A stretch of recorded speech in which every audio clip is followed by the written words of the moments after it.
es el ámbito de la educación alternativa, hablamos de dos áreas, el área humanística y el área técnica, ¿no?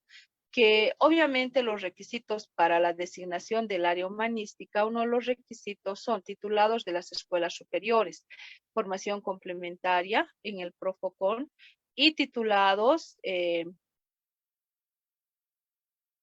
por especialidad y por pertinencia y que hayan brindado servicios educativos en el ámbito de la educación alternativa. Por ejemplo, hay maestros que sí han hecho una formación posgradual en el FEJAT, lo que hace unos 15, 20 años todavía existía.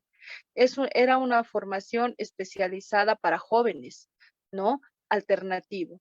Entonces, es parte de lo que es la educación alternativa, ¿no? Al menos, por lo menos 3 años verificados, ¿no? Entonces, es muy importante tomar en cuenta ese dato. Sin embargo, cuando hablamos de los requisitos en el área humanística, decimos de que los títulos o los titulados que se presenten en lo que es esta compulsa o en este proceso de selección tienen que ser egresados de las escuelas superiores de formación. Lógicamente tienen que tener su formación complementaria, ¿no?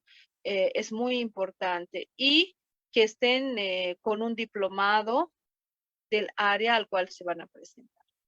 Ahora, obviamente, otros profesionales en el ámbito de educación alternativa, ¿ya?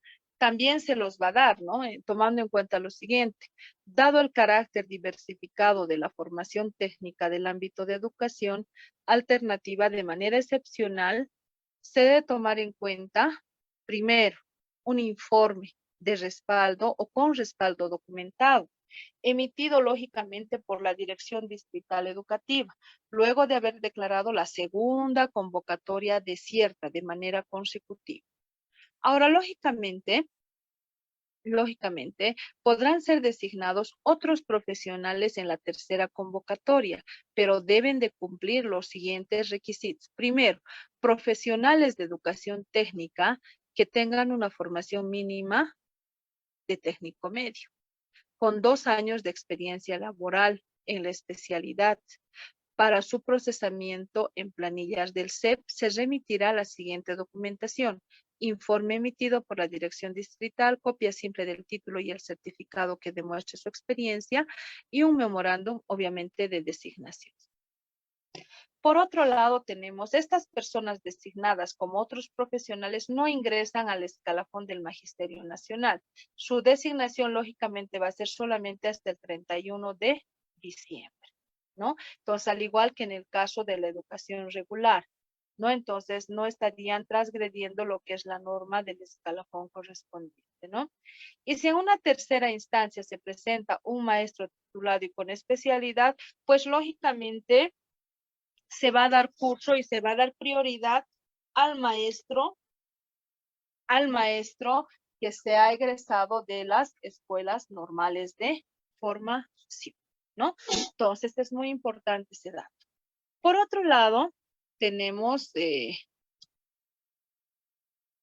dentro del ámbito de la educación especial, tenemos algo cierto y algo que ocurre. Cuando hablamos del ámbito de la educación especial, estamos hablando de personas con discapacidad, con dificultades de aprendizaje o en su defecto con talento extraordinario. En el marco de la pertinencia académica, tenemos que tomar en cuenta algunos requisitos. Por ejemplo, cuando haya una cefalía para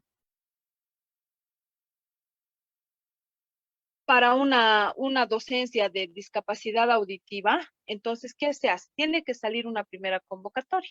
Pues lógicamente en esa primera convocatoria se van a presentar los que son egresados de las escuelas superiores de formación o que hayan tenido una educación especial en el Profocon, lógicamente dependientes de lo que es el Ministerio de Educación. Obviamente esto en la discapacidad auditiva se debe de tomar en cuenta el dominio. Si es auditiva, pues lógicamente la persona que se va a presentar a esta cefalía o a esta convocatoria va a tener el dominio de la lengua de señas boliviana, que es muy importante.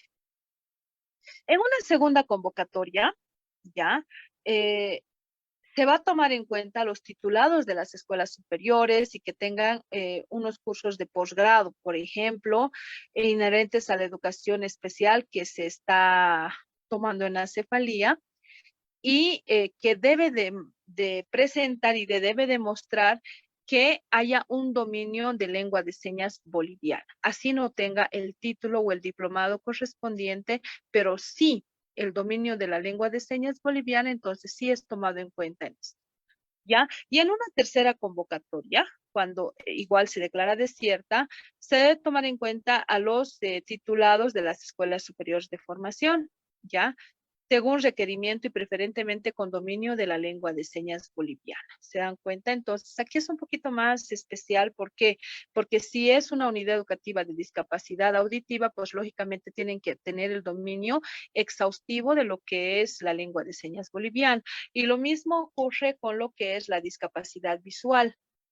¿Ya? Entonces, la discapacidad visual, lógicamente, van a ser maestros especializados en braille, por ejemplo. ¿No es cierto?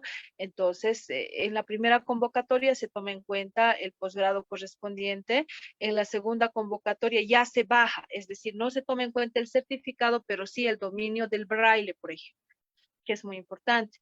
Y en la tercera convocatoria solamente se toma en cuenta el dominio del braille, ¿ya? Entonces es importante, ¿no? Pero sí o sí tiene que ser titulado de la Escuela Superior de Formación, ¿ya? Por otro lado, tenemos algo también importante que son los requisitos para el área del talento extraordinario. Lo mismo, en la primera convocatoria se toma en cuenta lo que es sí o sí titulados de las escuelas superiores de formación con educación complementaria y una experiencia en el área de la discapacidad o fortaleza que se presenta en lo que es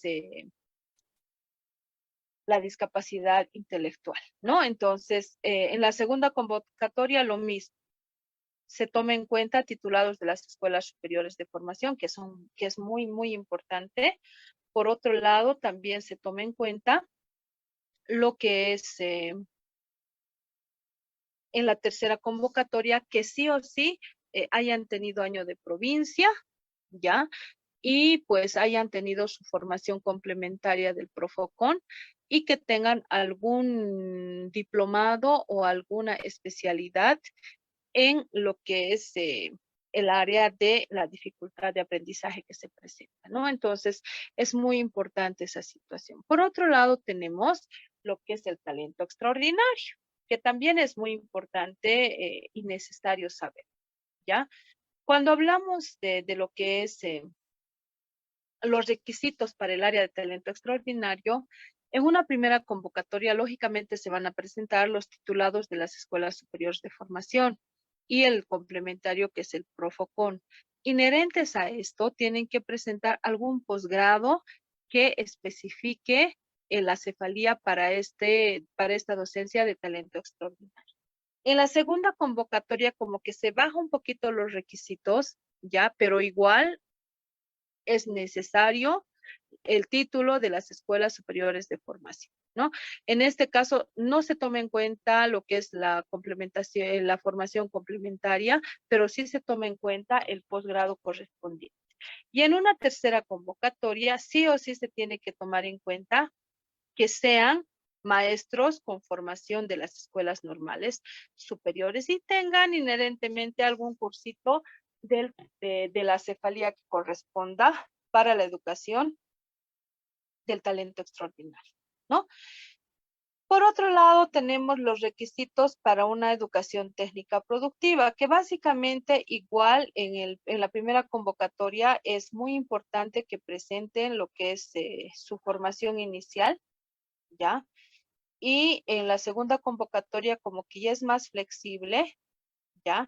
Pero sí se toma en cuenta igual los titulados de las escuelas superiores de formación, la formación complementaria, ya que es muy importante, y alguna especialidad que tenga. Y en la tercera es mucho más flexible, pero sí o sí se debe tomar en cuenta algo bien importante en la tercera convocatoria, ¿ya?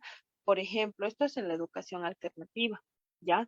se debe tomar en cuenta que en la tercera convocatoria, si se declara desierta, tiene que ser un maestro con título en educación superior o en especialidad técnica requerida. Por otro lado, tenemos lo que es que el maestro deba presentar un título de técnico medio, ya, o técnico auxiliar, o en su defecto técnico básico. ¿Qué es lo que es muy, muy importante, ¿no? Que tengan especificidad de área, ¿ya? Aunque sea la tercera convocatoria. Pero aquí hay un término bien interesante que nos habla de la tercera convocatoria para otros profesionales. En este caso, aquí ya no es necesario que sea maestro, directamente que tenga una profesión con una educación técnica, ya sea superior, media o básica. En este caso, ¿no? Entonces, eso es lo que está pasando con lo que son las escuelas o los institutos, ¿no? De formación fiscal. Y también aquí tenemos que tomar en cuenta que la dirección distrital tiene que emitir un informe exhaustivo del por qué se le está contratando. Tienen que demostrar que sí o sí haya habido la tercera convocatoria desierta y esa vendría a ser la última, ¿no? Para tomar en cuenta. Ahora, lógicamente, tenemos que tomar en cuenta los requisitos para el equipo multidisciplinario, ¿ya? Obviamente, tiene que haber una primera convocatoria y sí o sí, lógicamente, se toma en cuenta que sean egresados de las escuelas normales de educación, ¿no? También que tengan formación complementaria, que es muy importante, porque si no, ¿cómo van a llevar a cabo lo que es el proceso, ¿no? educativo? Y en la segunda convocatoria también se tome en cuenta los titulados de las SFENS, la formación complementaria, y solamente les exigen una especialidad nada más. En la segunda convocatoria como tal, ya se toma en cuenta también que cuente con una formación académica complementaria dependiendo de la especialidad a la cual se está presentando, ¿no? Entonces, en esta tercera convocatoria para otros profesionales ocurre lo mismo. Tiene que haber un informe de la dirección distrital, ¿ya? ¿Para qué? Para que puedan dar fe de que esa persona que está siendo admitida en el CEP tenga el talento necesario y tenga la formación correspondiente, ¿no? Entonces, muy importante. Ahora, la capacitación de personal designado por flexibilización tiene que ser acorde a lo que es nuestro sistema educativo plurinacional, ¿no? Entonces, muy importante también que haya este tipo de formaciones. ¿Por qué? Porque han flexibilizado, porque no hay maestros y pues se ha presentado.